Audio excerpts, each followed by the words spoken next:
A minha pauta essa noite é sobre a hermenêutica pré-tribulacionista. Como que dispensacionalistas, como que pré-tribulacionistas interpretam as escrituras.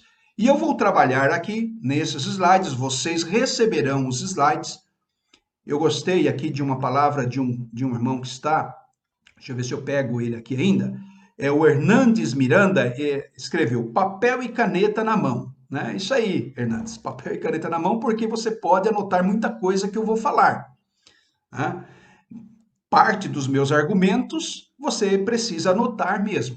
Mas vocês, inscritos, receberão esses slides que você está vendo agora, tá?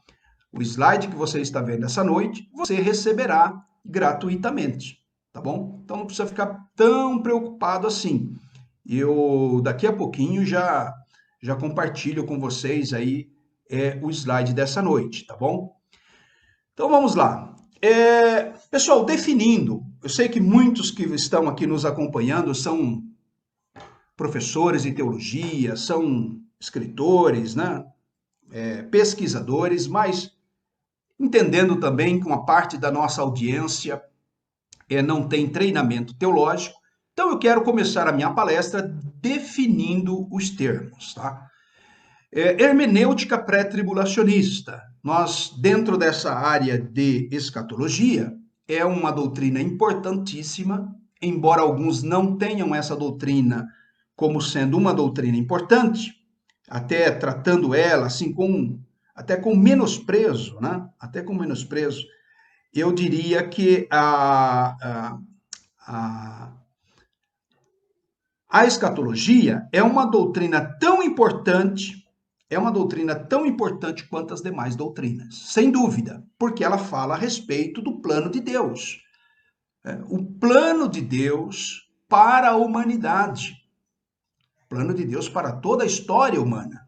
Então, Deus que começou todas as coisas, né, lá no princípio, ele está conduzindo a história. Deus não abandonou a sua criação, não deixou a história correr solta.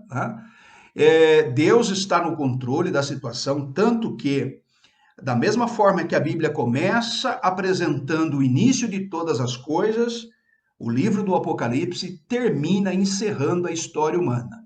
Veja que há, inclusive, um paralelo muito curioso, não sei se você já percebeu, mas os dois primeiros capítulos da Bíblia, eles praticamente coincidem com os últimos dois capítulos. Então, veja, esses são os dois momentos apenas, né, na história bíblica em que o pecado não existe. Capítulo 1, capítulo 2 do livro do Gênesis, depois capítulo 21 e capítulo 22 do livro do Apocalipse. Aqui, nesse início, no livro do Gênesis, a gente vai encontrar a doutrina da criação, o plano original de Deus. O plano original de Deus. E no final de todas as coisas, por causa da queda, nós vemos então no capítulo 21, capítulo 22, o plano da redenção. Deus restaurando todas as coisas. Capítulo 21 começa com uma mensagem de esperança muito maravilhosa, que o texto que nos diz assim: e eis que vi novo céu e nova terra. O versículo 5 do capítulo 21 é ainda mais bonito. Diz assim: aquele que está sentado no trono diz: eis que faço nova todas as coisas. É aquele que está sentado no trono, não é um profeta, não é um patriarca falando, não é um apóstolo falando, né? Não é um anjo falando, é o próprio Deus, né? Soberano. O trono fala de soberania, de comando, né? De governo. E aquele que está sentado no trono diz: eis que faço nova todas as coisas. O que mostra que Deus está no controle da história, a história está indo a um desfecho que Deus já conhece e assim está concretizando a sua vontade. Como entender esse conteúdo bíblico? É através da hermenêutica. Hermenêutica, portanto, é a arte de interpretação de um texto. A hermenêutica não é aplicada apenas na questão de Bíblia. Né? Existe a hermenêutica jurídica. né, advogados, juízes, lidam diariamente com a hermenêutica. A hermenêutica é fundamental no meio jurídico, também no meio filosófico.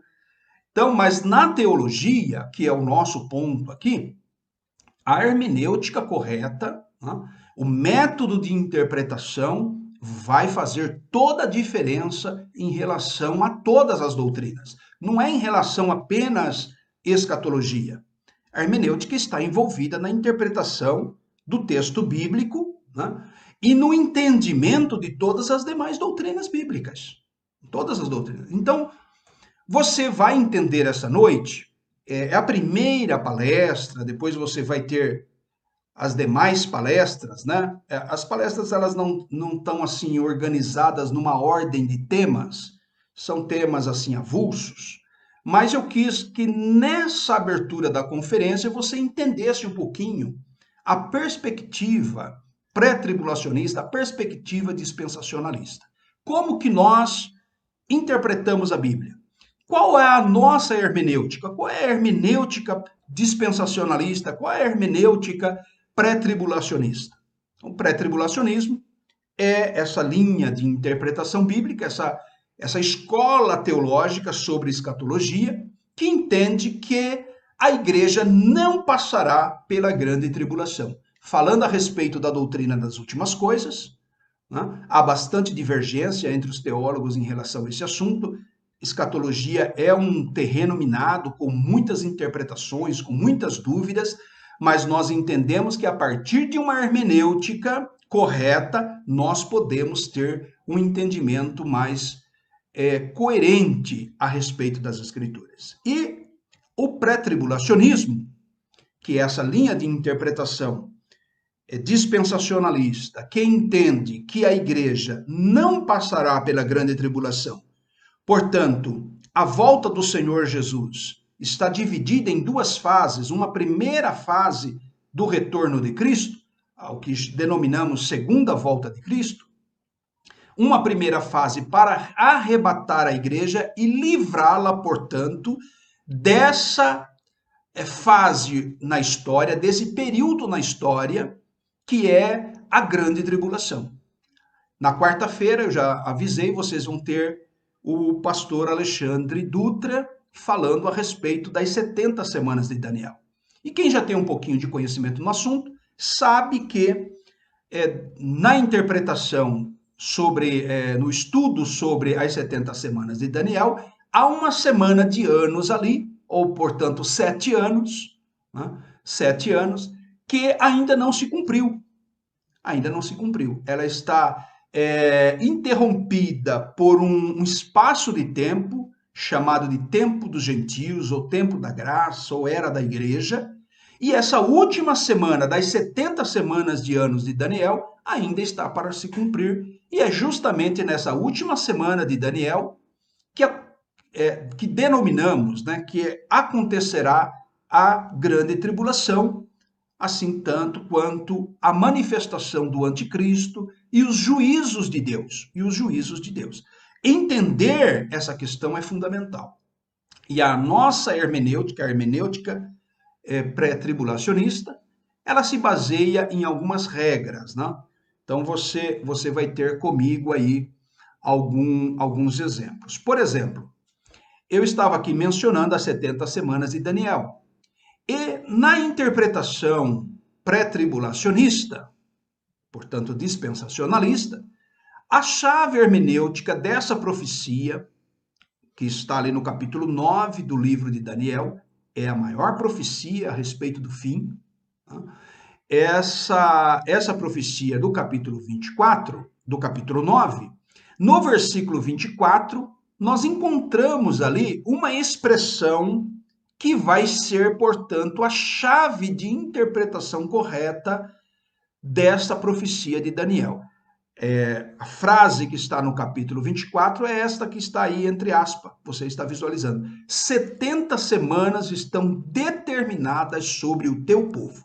Então veja só, Deus entrega a Daniel uma profecia a respeito do fim, a respeito do povo de Israel, tanto que nessa explicação do próprio anjo, está claro e evidente que esta profecia a respeito das 70 semanas, né, a profecia das 70 semanas, elas se aplicam ao povo do profeta Daniel, que é o povo de Israel. Então, a interpretação, a hermenêutica, ela usa esse tipo de recurso. Como interpretar as 70 semanas de Daniel? As 70 semanas de Daniel diz respeito à igreja? Não, não diz respeito à igreja. Porque o próprio texto literalmente está dizendo que essa profecia das 70 semanas, são 70 semanas de anos, né? Elas estão determinadas para a nação de Israel. Portanto, a última semana que ainda não se cumpriu, que é a semana da grande tribulação, aonde o assolador, o abominável da desolação, né, que Daniel menciona nesse capítulo 9, é um momento histórico para a nação do povo de Israel. Então veja, aqui um exemplo simples, né, de como que a nossa hermenêutica se apropria de expressões literais, de declarações literais no texto bíblico, para darmos a interpretação correta do texto, ok? Bem, de forma resumida, a nossa hermenêutica, né, ou a hermenêutica bíblia, deve pelo menos entender a Bíblia em seu significado normal simples. A menos que a passagem, obviamente, tenha a intenção de ser simbólica, ou se figuras de linguagem estiverem sendo empregadas. Nesse caso, deve-se interpretá-la à luz do significado dos termos e à luz de outras passagens bíblicas. Então, qual que é a principal regra da nossa hermenêutica? A hermenêutica pré-tribulacionista e dispensacionalista. É ler as escrituras da forma que está escrita, o sentido literal do texto. É a leitura normal, o significado normal, a leitura simples que se faz das escrituras. De outra forma, fica muito complicado entender a Bíblia. Fica muito complicado. Então, primeira regra da nossa hermenêutica é essa: devemos entender a Bíblia em seu significado normal. Você vai ver que as demais palestras que os colegas aqui estarão trazendo, o pastor Gabriel Porto, o pastor Saulo Stan e os demais, vocês vão ver que em todas as passagens bíblicas que eles farão uso, que eles citarão, a interpretação deles será uma interpretação literal do texto bíblico. Eles farão uma leitura do texto bíblico da forma simples, da forma normal e objetiva que o texto está sendo demonstrado. Nós não estamos com isso negando simbolismos, né, no texto que é literal. Nós não estamos negando o uso de recursos como figuras de linguagem. Quando elas estão assim sendo empregadas, nós interpretamos ela sempre à luz do contexto, sempre de acordo com outras passagens bíblicas. Tá? Ou seja, sentido simbólico ou figuras de linguagem, alegorias no texto, são sempre dependentes do significado literal daquela passagem. Tá? Então, como a nossa palestra hoje é sobre hermenêutica pré-tribulacionista, estou aqui trazendo as bases da nossa interpretação. O objetivo essa noite não é fazer refutação do pós-tribulacionismo, não é fazer refutação do aliancismo, nada disso. É apenas fazer afirmações, ok? Da nossa linha de interpretação. Então, como que eu definiria? Como tradição teológica dispensacionalista, o pré-tribulacionismo se apropria de regras e princípios sobre os quais trabalhará na interpretação bíblica, especialmente sobre as profecias e as doutrinas das últimas e a doutrina das últimas coisas, conforme veremos a seguir. Então, a nossa tradição teológica, dispensacionalista, ela se apropria de algumas regras, de alguns princípios, e sobre esses princípios e essas regras nós trabalhamos a interpretação bíblica.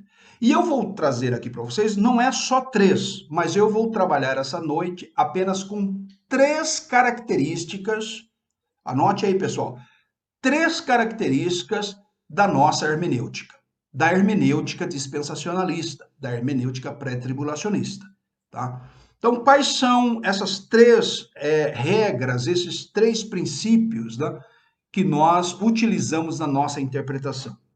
O primeiro pressuposto da linha de interpretação pré-tribulacionista é que nós entendemos a Bíblia, nós utilizamos o método de interpretação chamado dispensacionalismo. O dispensacionalismo é uma hermenêutica, é uma maneira, não é apenas sobre escatologia. Dispensacionalismo é uma hermenêutica bíblica, é sobre como nós lemos a Bíblia, é sobre como nós interpretamos as passagens bíblicas. Obviamente que ela está profundamente ligada à escatologia, mas não só, não apenas. Tá? Mas o primeiro pressuposto, portanto, da hermenêutica pré-tribulacionista é esse entendimento sobre o plano de Deus em dispensações, como Deus administra a história humana. Tá?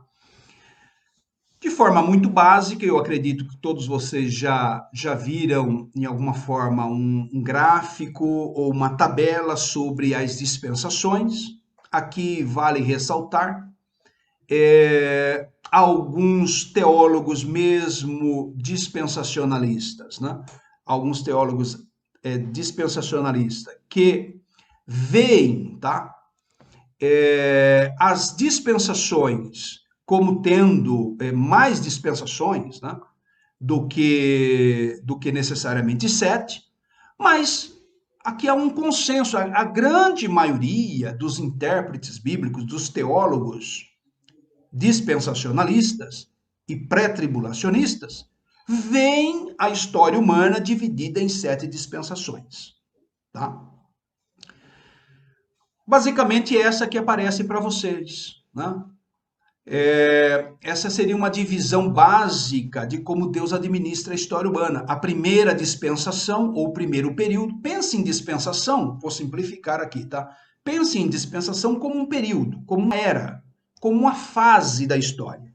Tá? Então, posso dizer que as dispensações seriam 7 períodos ou 7 eras com que Deus administra a história humana. A primeira delas é a dispensação da inocência. A segunda delas é a dispensação da consciência. A segunda, a dispensação do governo humano. A quarta dispensação é a dispensação patriarcal. A sexta dispensação, a quinta dispensação é a dispensação da lei. A sexta dispensação é essa que estamos, né, que é a dispensação da graça. Alguns denominam como dispensação da igreja ou dispensação do Espírito Santo. E a última dispensação, a dispensação do milênio.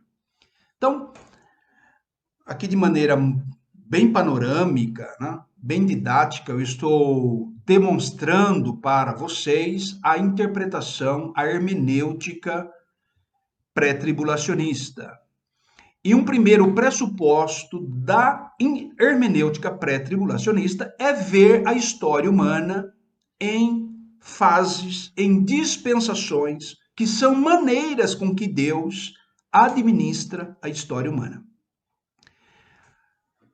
Nós olhamos para esses textos bíblicos, nós olhamos para os textos bíblicos e nós enxergamos essas fases, nós enxergamos essas eras, né? E formas particulares com que Deus trabalha em cada uma dessas fases, em cada um desses períodos, ok? Nós não vamos aqui nessa noite trabalhar cada uma dessas dispensações, não teríamos tempo, né, para discorrer sobre cada uma delas, mas estou aqui nessa primeira palestra trazendo aí um panorama geral. Então, a hermenêutica pré-tribulacionista, ela tem como primeiro pressuposto fazer essa leitura, essa interpretação da Bíblia a partir de dispensações ou de períodos, e cada período com uma característica sobre como Deus administra a história humana. O termo dispensação é um termo que decorre do próprio texto bíblico. Está aí para vocês algumas referências, vocês terão o meu slide, né? Aqueles que estão inscritos na conferência, eles terão acesso ao meu slide e poderão depois ler com calma as referências bíblicas. Mas o termo dispensação vem da palavra oikonomia, palavra do grego, né, do Novo Testamento. Em várias passagens aparece esse termo bíblico oikonomia. Por exemplo, Efésios capítulo 1, verso 9 e 10. E nos revelou o mistério da sua vontade, de acordo com o seu bom propósito que ele estabeleceu em Cristo, isto é, de fazer convergir em Cristo todas as coisas celestiais ou terrenas na dispensação da plenitude dos tempos. Então, dispensacionalistas, pré-tribulacionistas, que de modo geral são dispensacionalistas, não todos, não 100%, mas majoritariamente pré-tribulacionistas são dispensacionalistas, nós vemos nas escrituras essa proposta, né, de períodos, de tempos, de eras com que Deus administra a história e cada um desses períodos com características específicas. A ideia ou essa hermenêutica dispensacionalista, ela tem, portanto, respaldo bíblico, porque é a própria Escritura que nos empresta o termo que nós utilizamos para essas eras, para esses períodos. Ainda que entre dispensacionalistas hajam divergências sobre quantas dispensações há, né? Sobre quantas dispensações há, por exemplo, uma curiosidade, John Nelson Darby, que é um dos primeiros sistematizadores, né? Chamado até de pai do dispensacionalismo, John Nelson Darby ensinava 8 dispensações, né? Sendo a 8ª dispensação o estado eterno, né? O estado eterno. E há divergências aí entre dispensacionalistas, quantas dispensações há.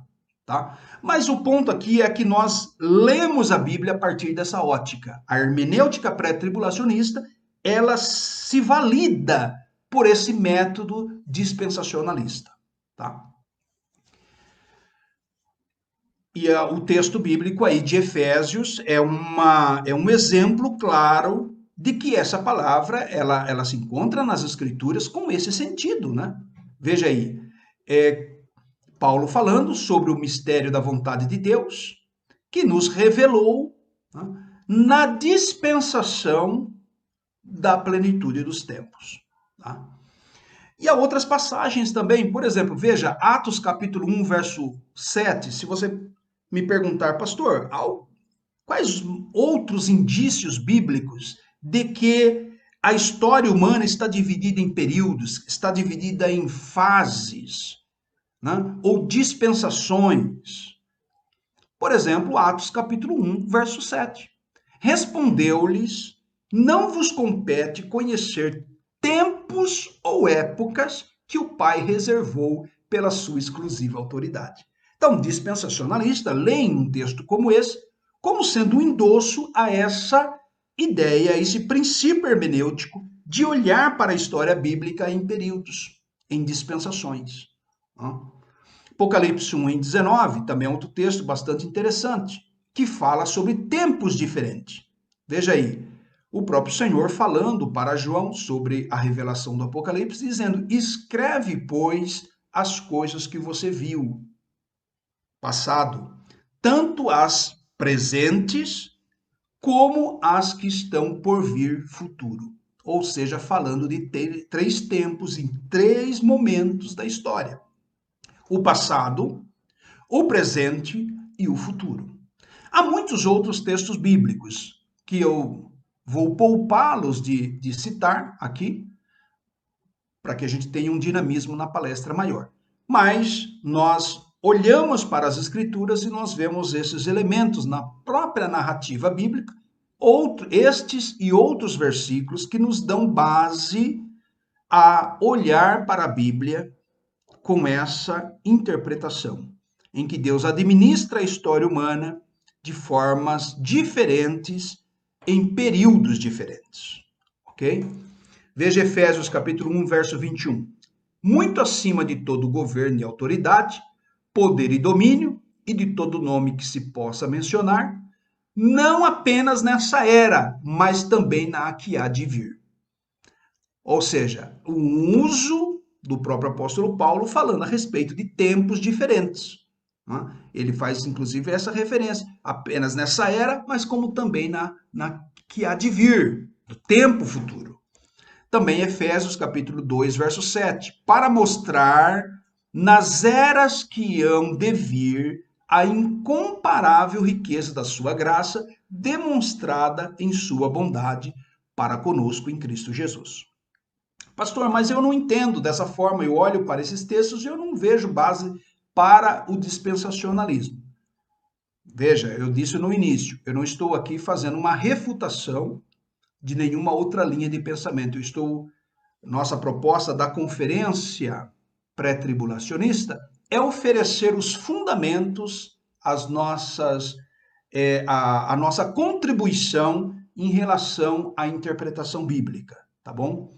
Então, nós dispensacionalistas, nós vemos e eu acredito que você deva, no mínimo, ficar curioso que a Bíblia, além de trazer literalmente o termo dispensação em muitas passagens bíblicas, há outros textos, como nós estamos citando aqui, textos que se referem a eras, a períodos diferentes.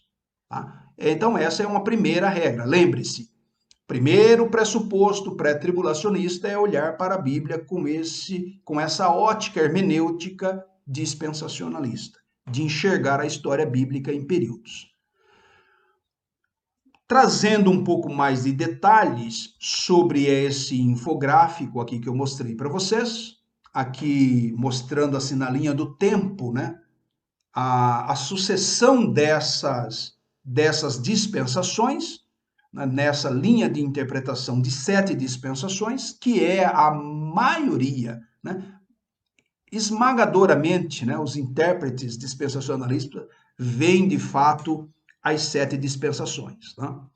Há quem fale até em mais de 30 dispensações, mas aí a gente percebe já um nível de especulação, ok? Para nós, 7 é um número perceptível nas Escrituras. Tá? E falando de cada uma delas, então, aí está as passagens na primeira coluna que você vê, está aí o nome de cada uma das dispensações, na segunda coluna, a referência bíblica, né, o texto bíblico que dá base a essa leitura dispensacionalista. Na terceira coluna está a forma com que Deus arbitrou sobre aquele período, o que Deus exigiu do homem naquela fase e, consequentemente, o homem falhou em cada uma das dispensações.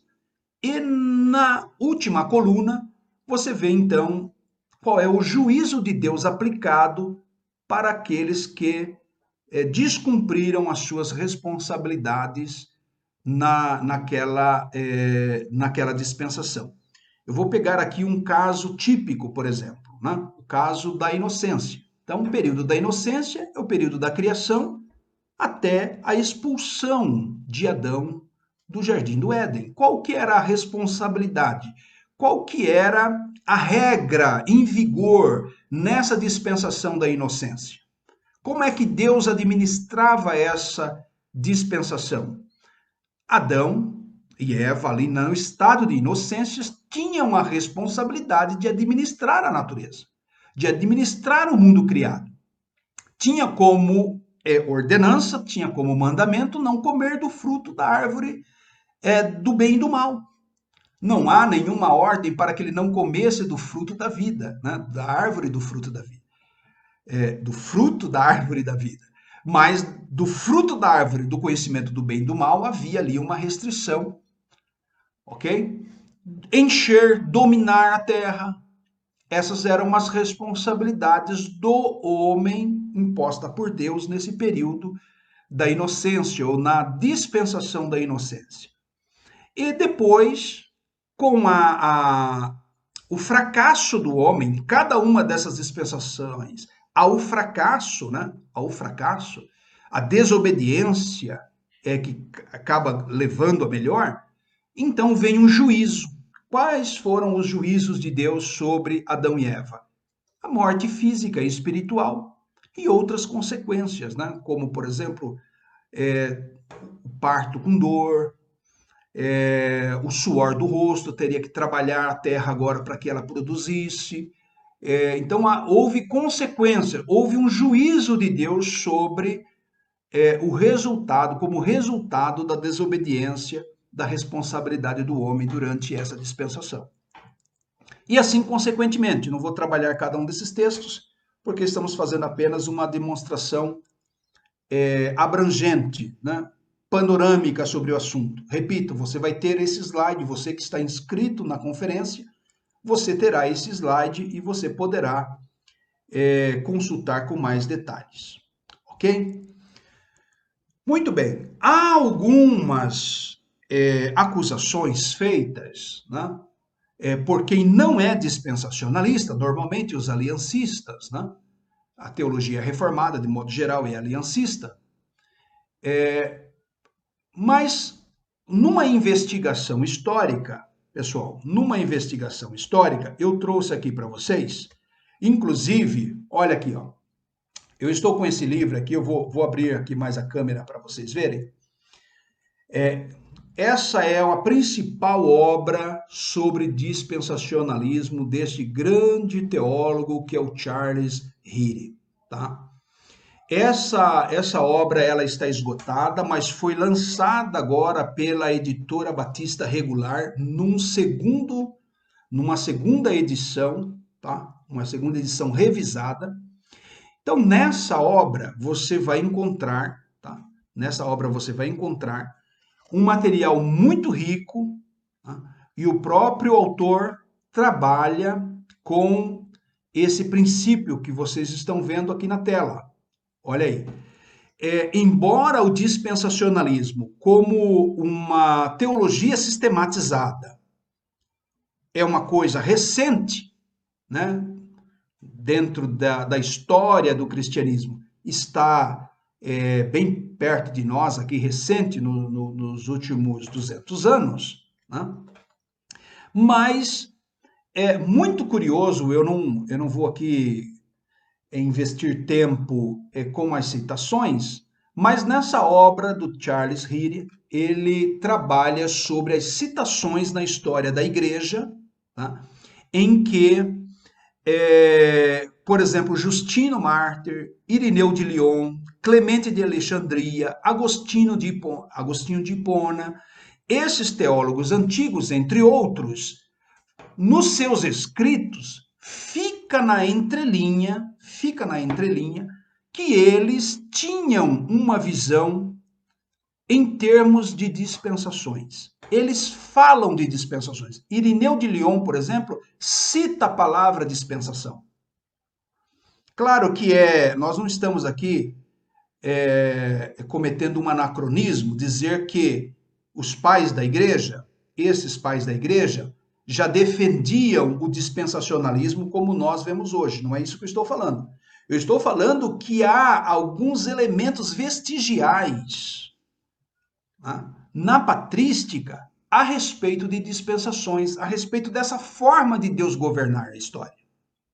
Isso é muito interessante como resposta ou como argumentação a quem não é dispensacionalista e acusa o dispensacionalismo de ser uma teologia recente, né, de ser uma hermenêutica recente. Nós podemos mencionar na história da igreja, e vocês vão ver na sexta-feira o Juliano Fraga, que vai trabalhar sobre a história da escatologia. O professor Juliano Fraga, ele vai trabalhar um pouquinho do que falaram esses pais da igreja. Por isso que eu não estou trazendo aqui as falas, né, de cada um deles, tá?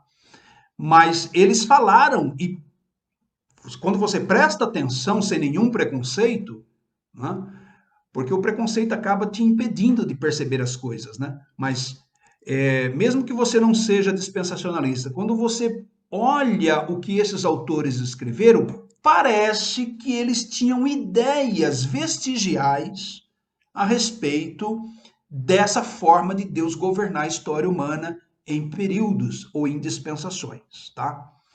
Isso você vai assistir na palestra de sexta-feira com o Juliano Fraga. Pessoal, um toque aqui para vocês. Deixa eu voltar em tela. Eu não consigo agora, durante a fala, comentar ou responder para vocês, tá? Aqui no chat, eu estou vendo muita gente escrevendo.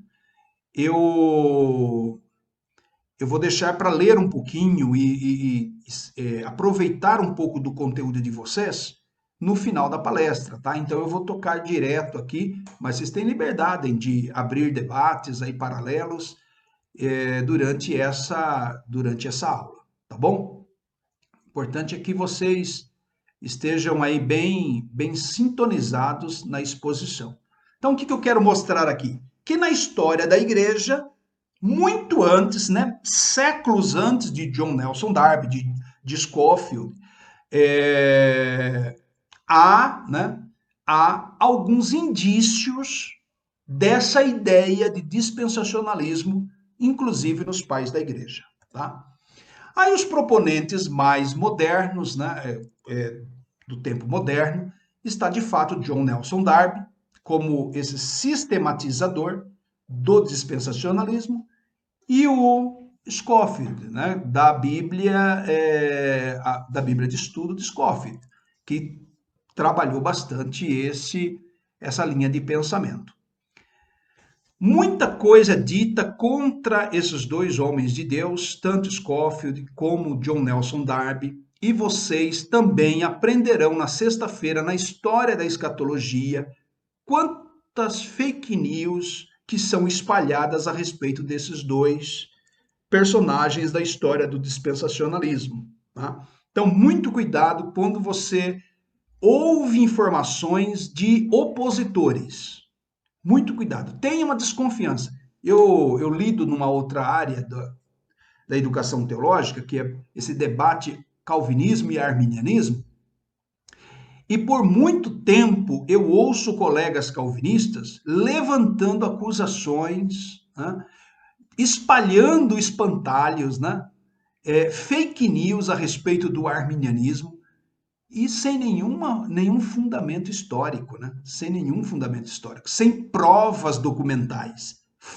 São coisas assim repetidas e propagadas, né? Sem nenhuma verificação das fontes. Da mesma forma acontece também sobre o dispensacionalismo, viu? Muita gente falando bobagem contra a pessoa de John Nelson Darby e contra a pessoa de Scofield. Você vai conhecer um pouquinho melhor sobre eles na palestra de sexta-feira do Juliano Fraga. Mas esses são os personagens mais importantes na história do dispensacionalismo, tendo eles, então, sido as pessoas assim responsáveis. Não são os primeiros, alguns antes deles já tinham rascunhado algumas coisas sobre dispensacionalismo, mas eu entendo que John Nelson Darby e Scofield são os dois mais importantes autores que organizaram essa hermenêutica sobre essa ótica de dispensações. Tá? Olha, aqui vai uma curiosidade também. Né? De modo geral, a teologia reformada ela é aliancista. Calvinistas, de modo geral, são aliancistas. Mas olha que curioso, tanto John Nelson Darby quanto Scofield eram de linha reformada calvinista. Então, veja, não há necessariamente um problema entre calvinismo e dispensacionalismo, porque o dispensacionalismo se desenvolveu dentro do universo da teologia reformada calvinista. John Nelson Darby e Scofield eram calvinistas. Tá? Ok, eu não sou calvinista, mas eles eram calvinistas. Nem por isso eu tenho a teologia deles ou a hermenêutica deles como sendo incorreta, pelo simples fato de serem calvinistas. Né? Não seria sábio da minha parte. Tá? Não seria sábio. É porque eu estou comentando isso, pessoal, porque você ouve, né, nas redes sociais alguns colegas falarem e colocarem o dispensacionalismo como, né, uma heresia arminiana ou uma heresia pentecostal, quando que, na verdade, nasce no seio ou no berço calvinista reformado.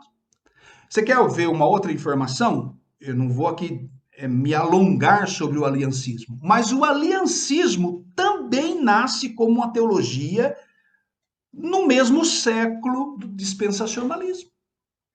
O aliancismo, ou a chamada teologia do pacto, ela não é uma teologia que vem de modo organizado e sistemático dos pais da igreja, né? Não, nem da reforma protestante.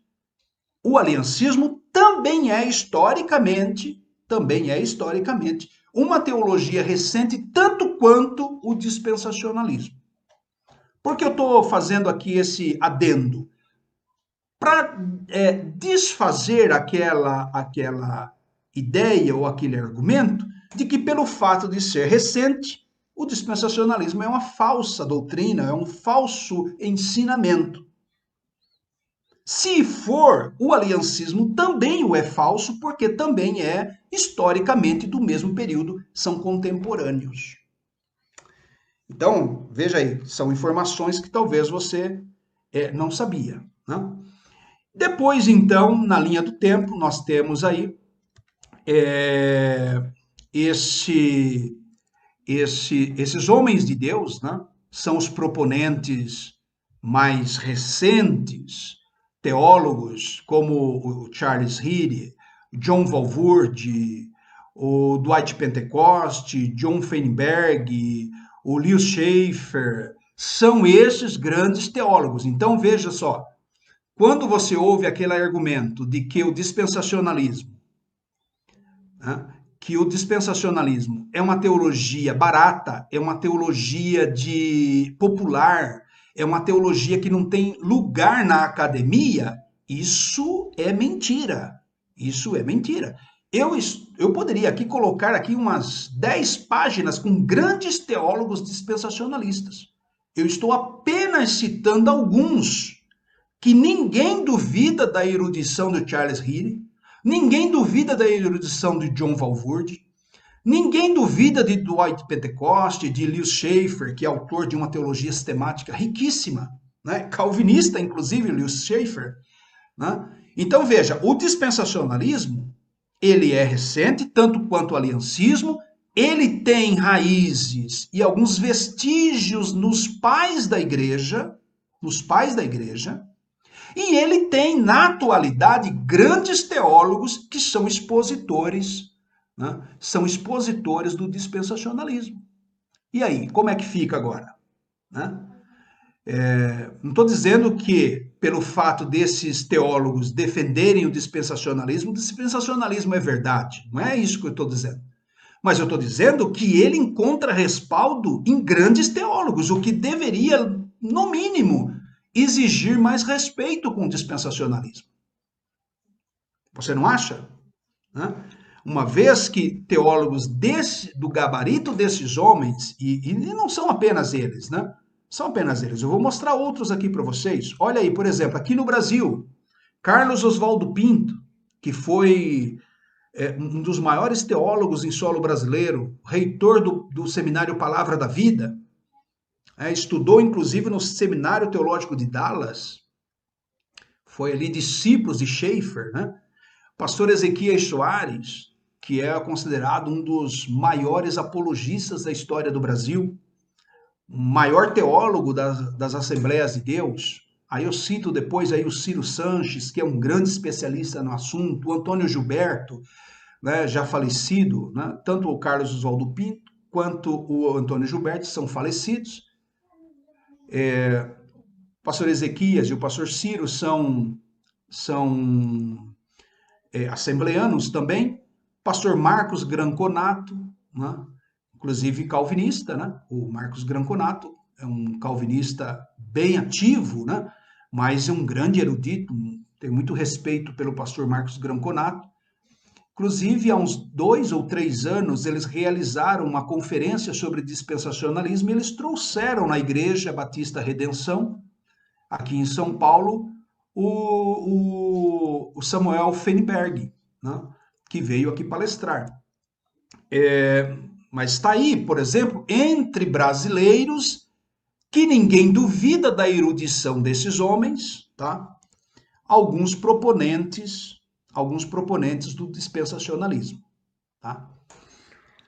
Muito bem, eu encerrando esse primeiro pressuposto, eu disse que o primeiro pressuposto pré-tribulacionismo é que o pré-tribulacionismo se utiliza de uma hermenêutica dispensacionalista. Esse foi o primeiro ponto que eu levantei e estamos trabalhando dentro disso. Eu vou encerrar dizendo quais os efeitos práticos do dispensacionalismo na nossa teologia. Do meu ponto de vista, o dispensacionalismo protege a igreja contra o legalismo da lei mosaica. Sabe aquela história de dividir a lei entre lei moral e lei cerimonial? Essa divisão da lei é puramente artificial. Se nós recorrermos aos judeus, ou a forma com que judeus veem a lei não está dividida entre lei moral, lei civil, lei jurídica, lei cerimonial. Né? Mas a teologia reformada calvinista criou essa dicotomia na lei entre lei moral e lei cerimonial, que o dispensacionalismo desfaz isso. O dispensacionalismo não faz essa divisão da lei. A lei fica circunscrita à nação de Israel, uma vez que o dispensacionalismo divide ou distingue Israel da igreja. Então, tudo aquilo que é lei diz respeito a Israel. Tudo aquilo que é graça diz respeito à igreja. Nós estamos na lei de Cristo, conforme Gálatas. Né? Mas eu acredito que é um equívoco da teologia reformada essa divisão na lei, que inclusive, essa divisão na lei, inclusive deu margem para grupos sectários como o Adventismo do sétimo dia, fazer esse tipo de divisão da lei. Então, por exemplo, entre lei cerimonial estão todos os sacrifícios, todas aquelas ordenanças de festas, né? Essas são as leis cerimoniais. E quais são as leis morais? Os 10 mandamentos. Aí o Adventismo do sétimo dia se apega a essa tese reformada e vai dizer o seguinte: então nós somos obrigados a guardar o sábado, porque o quarto mandamento diz respeito à guarda do sábado. E aí, como é que fica? Né? Então, eu acredito que com o dispensacionalismo, nós evitamos o legalismo vindo dessa divisão da lei. Tá? Depois a gente pode trabalhar um pouquinho melhor isso. O dispensacionalismo, na prática, evita a judaização da igreja. Já citei aí essa questão de sacerdotes, de templos. Né? O dispensacionalismo, por colocar todas essas promessas de prosperidade como específicas à nação de Israel, que era por natureza um reino terrestre, né? A teologia da prosperidade, ela se fortalece ou ela bebe da interpretação reformada também de que todas as bênçãos de Israel, uma vez que a igreja substituiu Israel, entende? Uma vez que a igreja substituiu Israel, então todas essas promessas de prosperidade material para a nação de Israel diz respeito à igreja. Logo, então, o neopentecostalismo, com a sua teologia da prosperidade, estão corretos. Se a teologia da substituição, que tira Israel da história e coloca a igreja no lugar dele, e se todas as promessas a Israel ganham sentido espiritual e prático para a igreja, então a teologia da prosperidade ela pode ser defendida por esse viés. Mas o dispensacionalismo corrige esse equívoco, essa interpretação e coloca isso na conta de Israel. Então eu vejo que a teologia a hermenêutica dispensacionalista ela leva vantagem também nesse particular. Tá? Pessoal, o segundo pressuposto da hermenêutica pré-tribulacionista é que nós, além de usarmos essa hermenêutica dispensacionalista, pré-tribulacionista, se utilizam de um método de interpretação literal das Escrituras. Nós, diferentemente dos reformados aliancistas, né, Nós que utiliza um método alegórico, nós utilizamos um método literal, tá? Um método literal de interpretação. Então está aí, ó. Diferentemente dos aliancistas, que usam o método alegórico, os teólogos dispensacionalistas trabalham com um método literal, levando em conta os elementos e símbolos, né? Ou melhor, os elementos simbólicos, uma correção aí, levando em conta os elementos simbólicos em seu devido contexto. Então, o que eu estou dizendo com isso? Eu já fiz uma abordagem disso no comecinho da palestra, sobre o que é hermenêutica.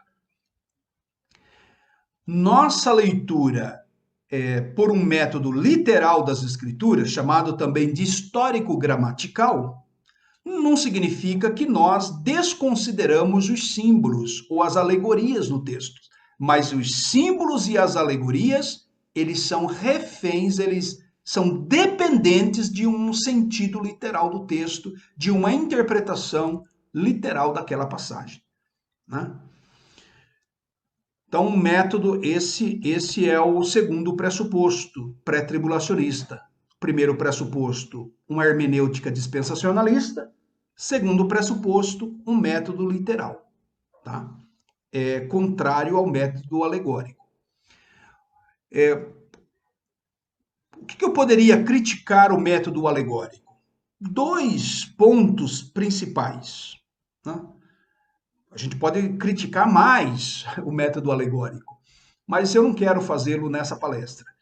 Pelo menos 2 pontos eu acho 2 pontos fracos do método alegórico. Ele deixa por conta do intérprete o sentido do texto, dando margens a distorções. Porque se você faz uma leitura metafórica, simbólica, alegórica do texto bíblico, por que eu tenho que seguir a sua alegoria e não criar a minha própria alegoria? Né? O que você acha? Se nós podemos interpretar as escrituras de um ponto de vista alegórico, então cada um pode ter a sua interpretação. Então, quando você não faz uma leitura das escrituras, né? Quando você não faz uma leitura das escrituras de uma forma natural, literal, você deixa por conta do leitor, deixa por conta do intérprete a sua própria interpretação. Segundo ponto do método, segundo problema do método alegórico, ele tira a autoridade das escrituras, porque a Bíblia está dizendo algo, ok? E ele está entendendo outro. É como se o Espírito Santo não soubesse inspirar ou não soubesse dirigir o autor bíblico para escrever aquilo de forma correta. Então, é um problema essa interpretação, tá? Nós não estamos com isso dizendo que não há sentido alegórico em algumas passagens, que não há simbolismo em algumas passagens, mas que a leitura bíblica precisa seguir, a priori, um método natural, um método literal. Tá? Então, acho que quem se utiliza do método alegórico precisa pensar nesses 2 problemas, tá? Não é o problema, isso não é problema para o dispensacionalista, que uma vez que ele lê a Bíblia de forma literal. Tá? Quais as vantagens que eu poderia mencionar? Quais as vantagens do método literal ou histórico-gramatical? A forma literal é a forma mais natural de se ler um texto.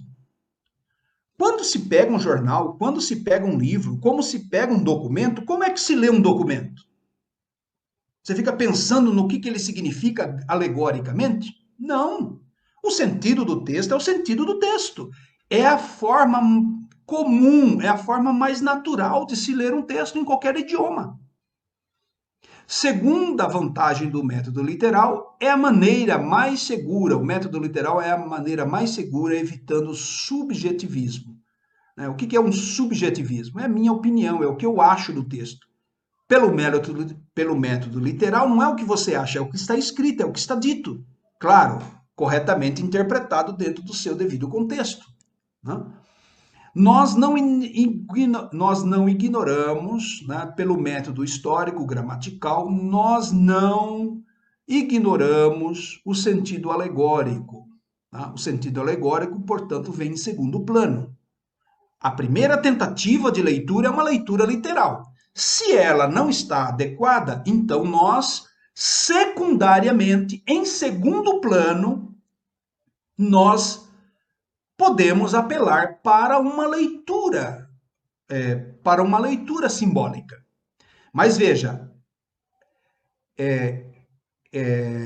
esse recurso, né, de ler em segundo plano por um método alegórico, ele é dependente do método literal. Tá? Mesmo as parábolas são evidentemente um texto alegórico, mas mesmo as parábolas, elas têm significado literal, prático, literal. O próprio Senhor Jesus fez isso com as parábolas. Contava-se uma parábola e em algumas parábolas ele mesmo traz a interpretação literal daquela parábola. Ou seja, mesmo em textos alegóricos, o sentido ou o significado precisa ser literal. Né? Obviamente que algumas passagens não podem ser literal. Né? Como o homem que construiu a sua casa sobre a rocha, por exemplo, e veio a tempestade, veio a água, veio o vento e não pôde derrubar aquela casa, mas o homem que construiu a sua casa sobre areia, e aí bateu o vento, veio as correntes e foi grande a sua ruína. Claro que esse é um sentido alegórico, mas qual é o significado? O significado é literal. Então, se num primeiro momento não é literal, mas no segundo momento é literal. O significado daquela alegoria é literal. Então, veja, nós estamos avaliando método de interpretação literal, o método pré-tribulacionista, que é histórico-gramatical, como tendo vantagens sobre o método alegórico, que deixa a interpretação do texto no sentido que o intérprete quiser, compromete, inclusive, a autoridade das escrituras. Tá? Vamos ver, por exemplo, ao preparar essa palestra, pessoal, eu pensei em muitos exemplos bíblicos, mas eu gostaria de ficar apenas num maior intérprete da Bíblia. Quem você acha que é o maior intérprete das Escrituras? Você acha que é Paulo? Você acha que é Moisés? Quem que você acha que é o melhor intérprete das Escrituras? Evidentemente é Jesus. Jesus é o maior intérprete das Escrituras. E aí eu pergunto para você, como é que Jesus lia as passagens do Antigo Testamento? De uma forma simbólica? Não, Jesus lia o Antigo Testamento de maneira literal. Quando Jesus no sermão profético, amanhã o pastor Gabriel Porto vai explicar o sermão profético de Mateus 24. Quando Jesus, em Mateus 24, do 4 ao 13, ele fala do abominável da desolação, ele está fazendo uso de uma passagem de Daniel, capítulo 9, verso 27. Como é que Jesus lê Daniel 9, 27, que é a profecia das 70 semanas? Como é que Jesus lê? De forma literal ou de forma simbólica? Jesus lê Daniel, a profecia de Daniel 9, 27, de forma literal. De forma literal, eu vou demonstrar para vocês. E depois, mais adiante, ainda no sermão profético de Mateus 24, capítulo 30, quando ele cita, né, que todos os olhos da terra eles verão o Filho do Homem, né, e se lamentarão. Quando Jesus, no versículo 30, se refere a isso, ele está citando Zacarias, capítulo 12, verso 10. E aí eu pergunto para você, como é que Jesus cita Zacarias 12, 10? De forma literal ou de forma simbólica? Mais uma vez, Jesus faz, né? Mais uma vez, Jesus faz uma leitura literal de de uma profecia do Antigo Testamento. Na próxima página eu vou mostrar para vocês isso literalmente. Olha, veja aí, ó. Então eu dei 2 exemplos. Vamos para o primeiro exemplo. Mateus capítulo 24, verso 15. Quando, pois, Jesus falando, quando, pois, virdes o abominável da desolação de que falou o profeta Isaías, no lugar santo, olha que interessante, irmãos. Jesus citando o profeta Daniel de modo literal. O que diz Daniel 9:27? Vamos lá para Daniel 9:27. Ele fará firme aliança com muitos por uma semana, e na metade da semana fará cessar o sacrifício e a oferta de manjares. Sobre a asa das abominações virá o assolador, até que a destruição que está determinada se derrame sobre ele. Essa é a profecia de Daniel. Como é que Jesus cita ela? Jesus interpreta essa profecia de forma literal ao dizer, quando virdes o abominável da desolação de que falou o profeta Daniel.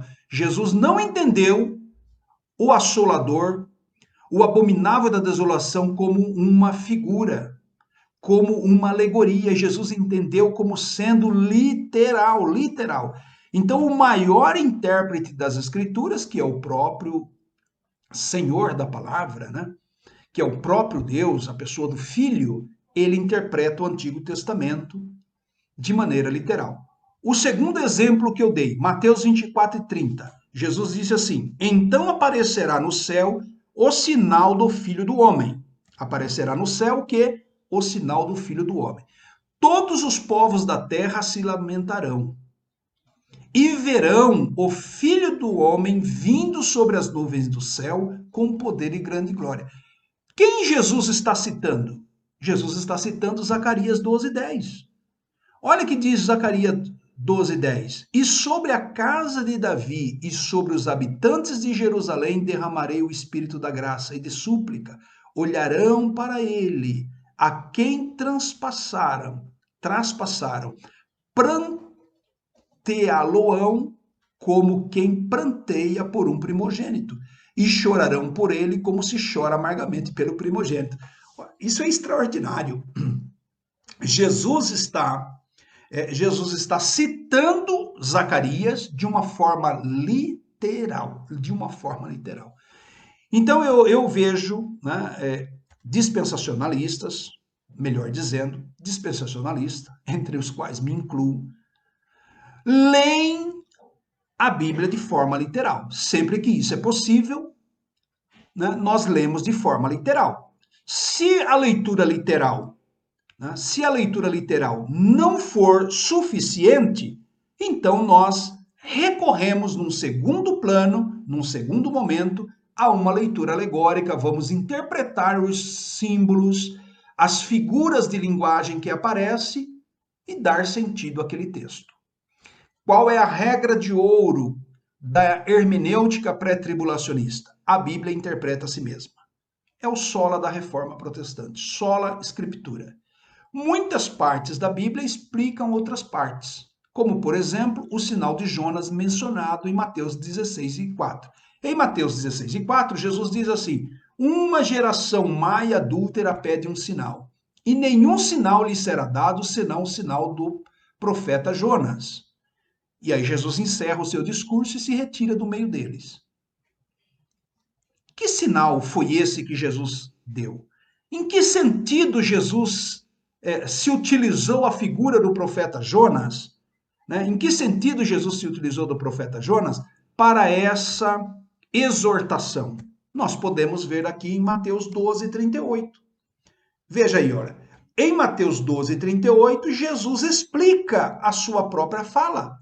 Então alguns dos escribas e dos fariseus tomaram a palavra, dizendo, mestre, quiséramos ver da tua parte algum sinal. Mas ele lhes respondeu e disse, uma geração má e adúltera pede um sinal, porém não lhe será dado outro sinal, senão o sinal do profeta Jonas. Pois como Jonas, aí Jesus explica que sinal é esse. Em que sentido Jonas é um sinal para essa geração má e adúltera? Jesus explica, ele diz: como Jonas esteve 3 dias e 3 noites no ventre da baleia, assim estará o Filho do Homem 3 dias e 3 noites no seio da terra.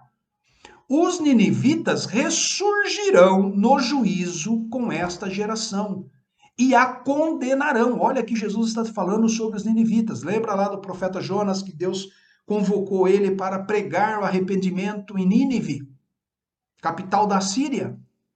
Jesus está dizendo que os ninivitas vão ressuscitar no juízo e eles vão condenar a geração que viram o ministério de Jesus.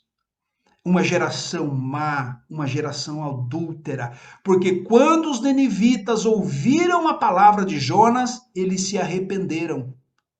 Eles se arrependeram. E estava entre eles ali naquele momento quem era maior que Jonas.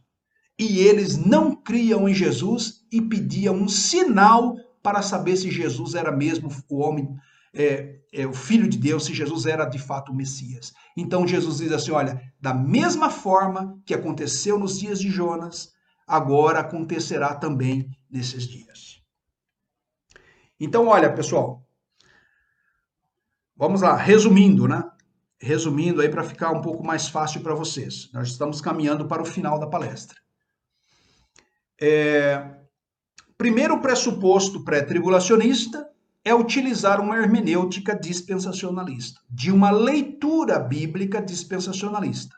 A nossa hermenêutica é dispensacionalista. Nós vemos a história bíblica ou a história humana dividida em dispensações, a rigor 7 dispensações. São meios como que Deus administra a história, tá?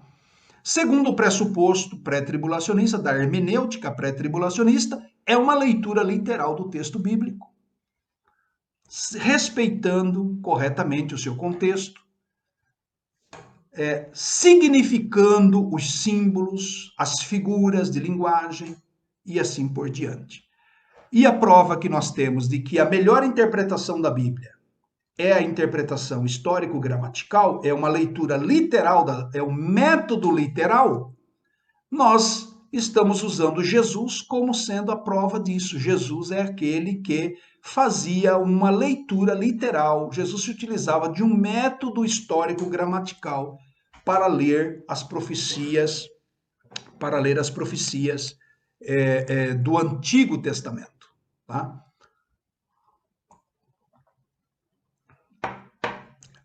Dando atenção um pouquinho para vocês aqui no chat, pessoal. Como é que está aí? Está chegando para vocês tudo bem? Áudio, imagem. Me escrevam aí para que eu fique mais tranquilo, né? Se vocês estão conseguindo me ouvir bem, né? E me ver bem também, peço por gentileza que vocês me deem aí um feedback, tá bom? Muito bem. Vamos para o terceiro método, o terceiro pressuposto pré-tribulacionista. Minha palestra tem como título da minha palestra Hermenêutica pré-tribulacionista. Primeiro pressuposto, uma hermenêutica dispensacionalista. Segundo pressuposto, um método literal de leitura da Bíblia, histórico-gramatical. Terceiro pressuposto, nós fazemos distinção entre igreja e Israel. Fazemos distinção entre igreja e Israel. Este é o terceiro pressuposto da hermenêutica pré-tribulacionista. Nós, pré-tribulacionistas, olham para as Escrituras e veem, né? Nesse aspecto, pessoal, mesmo aliancistas até certo ponto concordam, né? De que Israel é um povo, nas Escrituras, são os descendentes naturais de Abraão. A igreja são os crentes pela fé em Jesus, qualquer pessoa, seja judeu convertido, né, que crê em Jesus, ou seja, gentios que se convertem, eles integram um segundo grupo chamado igreja. Então, igreja é um grupo exclusivo na raça humana, na conta de Deus, formado por pessoas de qualquer nacionalidade. São aqueles nascidos de novo pela fé em Jesus Cristo. E os gentios são os ímpios, não judeus, nações pagãs não israelitas. Mas o dispensacionalismo, os pré-tribulacionistas colocam uma ênfase maior nesses três grupos distintos. E nós enxergamos esses três grupos distintos não apenas no momento da história bíblica, mas nós olhamos isso também no futuro escatológico. O pré-tribulacionismo, né, o dispensacionalismo, veem esses três grupos, igreja, Israel e gentios, como ainda presentes no futuro escatológico, tá? Na interpretação das profecias bíblicas. Então, esse é um ponto que nos distinguimos de aliancistas. E esse aqui é um ponto fundamental. Né? Pode-se dizer, inclusive, que dispensacionalistas são, eu acho que de forma correta podemos afirmar que dispensacionalistas são uma linha teológica de interpretação bíblica que fazem distinção entre Israel e igreja. Ainda fazem essa distinção. Para nós, dispensacionalistas, pré-tribulacionistas, a igreja não substituiu Israel. Nos planos de Deus, não. Você pode até achar, podemos até falar da igreja como o novo Israel no sentido espiritual pela fé. Mas o Israel étnico, o Israel descendente natural de Abraão, esse permanece nos planos de Deus e nós vamos provar isso pelas Escrituras. Veja aí que a própria Bíblia, a própria palavra de Deus, ela nos dá margem para fazer essa interpretação. Tá? Legal, pessoal, vocês estão dizendo aí que está tudo bem. O Jailson Basquirotti, lá de Joinville, Jailson, Deus te abençoe. Legal, obrigado aí, pessoal. A Kátia, uma bênção. Amém, pessoal, espero que vocês estejam acompanhando bem aí, esteja sendo edificante para vocês, tá? Vamos lá. Olha que legal essa frase do Ramon. Eu nem sabia que o dispensacionalismo era tão rico assim. Eu vou até colocar olha aí, ó, a fala do Ramon. Eu nem sabia que o dispensacionalismo era tão rico assim. Pois Ramon, esse é o objetivo nosso, né, nessa conferência, é trazer informações, tá bom? Olha, esse versículo, 1 Coríntios, capítulo 10, verso 32, é uma prova, veja aí, é uma prova de como as Escrituras, o Novo Testamento, o apóstolo Paulo, que é o doutrinador do Novo Testamento, ele faz essa divisão de três grupos de pessoas. Veja ele escrevendo à igreja em Corinto. Portai-vos de modo que não deis escândalos nem aos judeus, nem aos gregos, nem à igreja de Deus. Veja aí, portai-vos de modo que não deis escândalo, nem aos judeus, grupo número 1, são os descendentes de Abraão, nem aos gregos, aqui a expressão grego diz respeito ao gentio, isso aí até aliancista concorda. E nem a igreja de Deus. A igreja de Deus como terceiro grupo, né? A igreja como terceiro grupo dentro dessa perspectiva bíblica, tá? Dentro dessa perspectiva bíblica, nem judeus, nem aos gregos e nem a igreja de Deus. Agora vamos ver outras passagens bíblicas. Por exemplo, olha, a Bíblia se refere às nações. Então, está aí, ó. Um texto bíblico que fale dos gentios como um grupo distinto de judeus e da igreja. Efésios capítulo 2, verso 12. Que naquele tempo, Paulo falando, né, à igreja de Éfeso, falando que naquele tempo estáveis sem Cristo, antes da conversão, os gentios de Éfeso estavam sem Cristo. Aí Paulo fala assim, olha, separados da comunidade de Israel, grupo número 1, e estranhos às alianças da promessa, não tendo esperança e sem Deus no mundo. Então veja,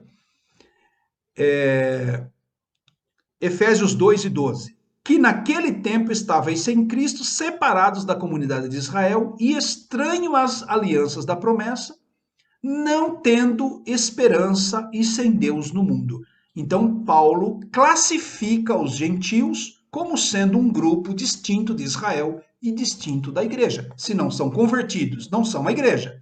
Se não fazem parte da comunidade de Israel, também não são judeus. Então, quem eles são? São gentios, são as nações pagãs. 2 textos bíblicos apenas, eu estou aqui citando textos bíblicos assim a conta-gotas, tem muitos mais textos do que esses, mas para ser didático, eu estou sendo assim bem resumido.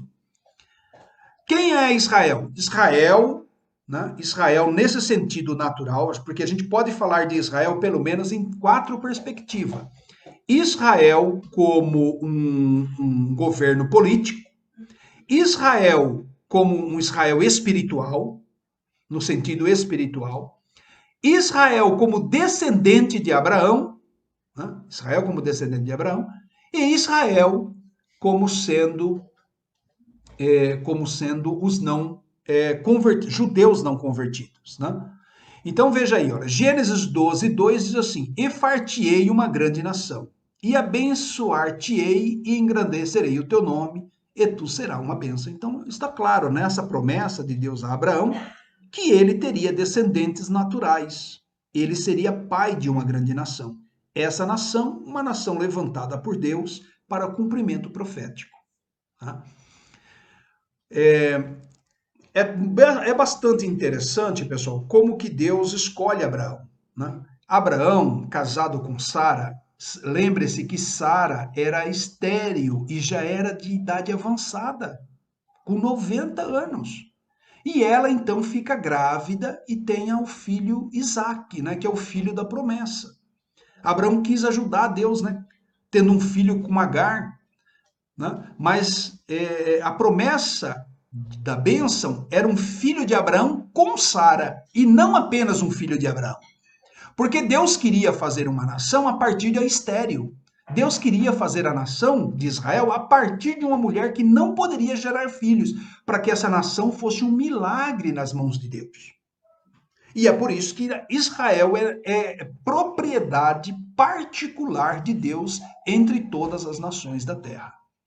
Gálatas capítulo 2, versículo 14 e 15, também fala sobre os judeus como descendentes. Fala aí, ó. Nós somos judeus por natureza. Quando Paulo ele está repreendendo,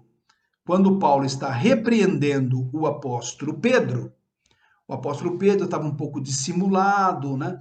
O apóstolo Pedro estava ali com um comportamento reprovável. O apóstolo Paulo chegou sentando o rei em Pedro, né? Olha a autoridade de Paulo. E Paulo puxou a orelha de Pedro, dizendo o seguinte: olha, Pedro, por que você, quando está na presença dos judeus, fica de um jeito? Quando você está na presença dos gentios, você fica de outro jeito?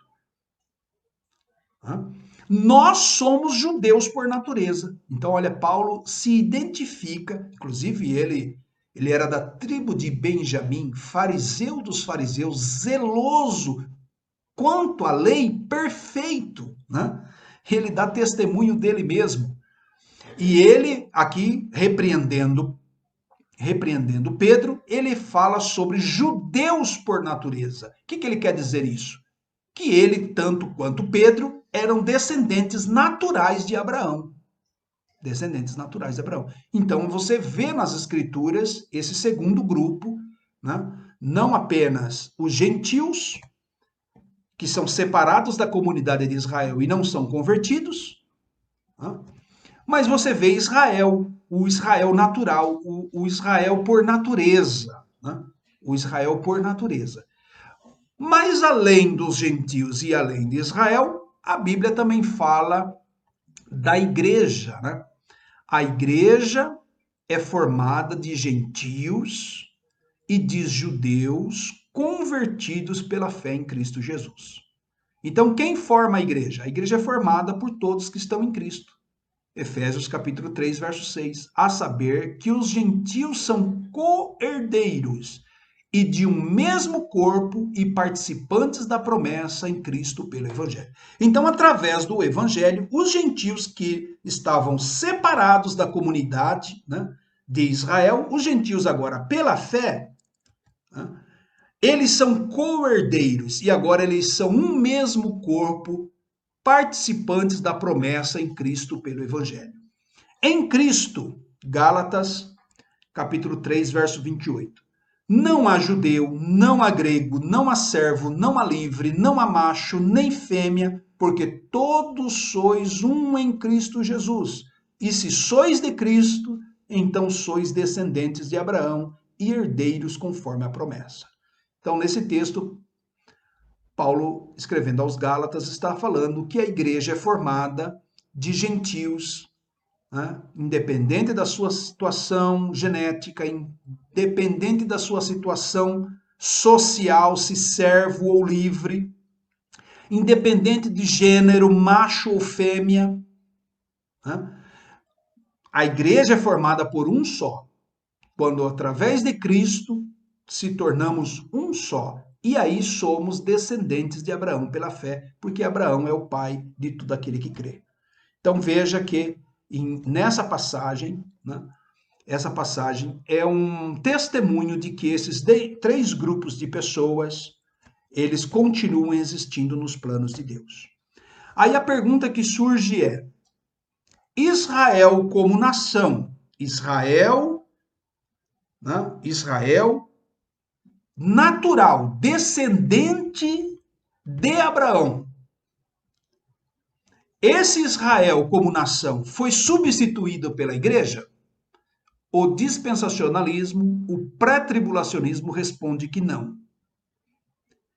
A igreja pode ser até o novo Israel, pela fé descendentes de Abraão, porque Abraão é o pai de todo aquele que crê.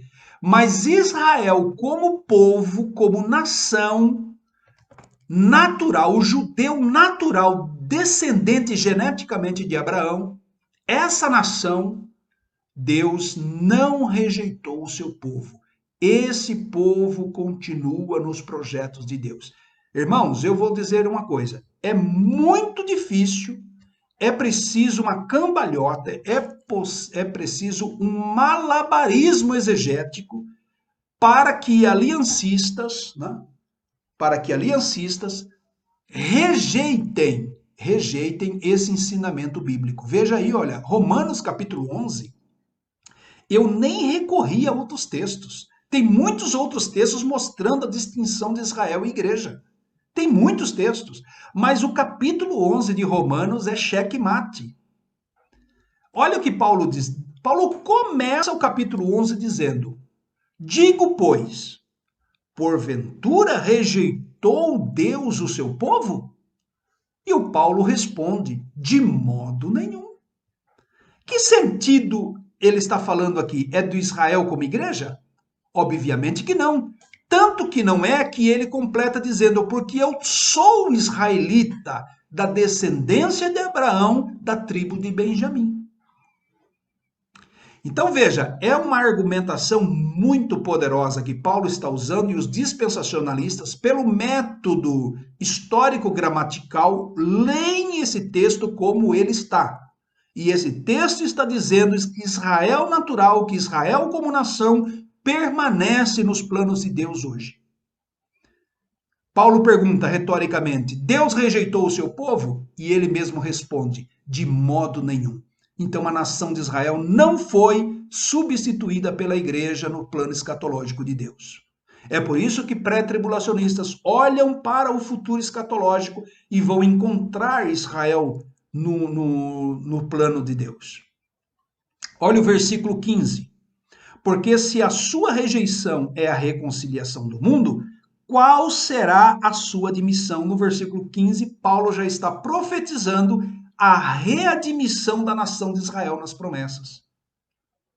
Nesse mesmo capítulo, Paulo vai falar de Israel como tendo os galhos quebrados, né? Falando dos galhos naturais, né, da oliveira. Né? Jesus é a oliveira verdadeira. e os galhos naturais da oliveira é o povo de Israel, que foram quebrados e no lugar deles foram enxertados os jambuzeiros bravos, né? Que somos nós, os gentios. Então, por um pouco de tempo, Deus não rejeitou o seu povo para sempre. Deus está deixando Israel de lado no seu plano soteriológico para tratar com as nações, para tratar com os gentios, porque Israel não cumpriu o seu papel, mas Deus retornará a tratar com Israel. No versículo 15, Paulo está dizendo que ele vai ser readmitido. Está dizendo que ele vai ser readmitido. Israel vai ser readmitido como plano de Deus. Olha que coisa maravilhosa. Versículo 23 e 24. E eles também, se não permanecerem na incredulidade, se eles não permanecerem eles quem? Os judeus. Os judeus que não é a igreja. Paulo está falando do Israel natural. Não faz sentido ler esse texto como sendo igreja. Serão enxertados, porque poderoso é Deus para os tornar a enxertar. Porque se tu fosses cortado do natural jambuzeiro e contra a natureza enxertado na boa oliveira, quanto mais estes que são naturais serão enxertados na sua própria oliveira. Olha que interessante. Presta atenção na exegese do texto. Mesmo esse Israel natural que foi cortado para que nós entrássemos no lugar dele, mesmo nessa condição, Paulo está dizendo que eles são naturais e eles serão reenxertados na sua própria oliveira. Então veja o capítulo 11 é muito forte em mostrar que dispensacionalistas, que pré-tribulacionistas estão corretos ao enxergarem Israel como nação étnica, o Israel natural, nação, não estou falando Israel espiritual ou Israel politicamente, estou falando Israel descendentes de Abraão, eles não estão rejeitados no plano de Deus e a igreja não substituiu Israel. Isso daí é conversa para pôr e dormir. Paulo está dizendo em Romanos que isso não aconteceu. Por um tempo apenas, né? Por um tempo. O endurecimento, esses versículos aí, olha, versículo 25, 26 e 27. O endurecimento veio em parte sobre Israel até que, não é para sempre. O endurecimento é até que a plenitude dos gentios haja entrado. Assim todo Israel será salvo, né? Assim todo Israel será salvo. E olha que expressão linda, né? Esta é a minha aliança com eles, a aliança abraâmica, a aliança davídica. Deus são alianças, pactos incondicionais que Deus fez com Abraão, com Davi, de permanecer perpetuamente a sua descendência. O trono de Davi seria perpétuo através de Jesus. E ele diz, inclusive, olha o finalzinho do versículo, quando eu tirar os seus pecados. Quando eu tirar os seus pecados. Então, assim, mais uma vez, né? Mais uma vez, Jesus está, melhor dizendo, Paulo está dizendo que a nação de Israel se converterá. A nação de Israel se converterá.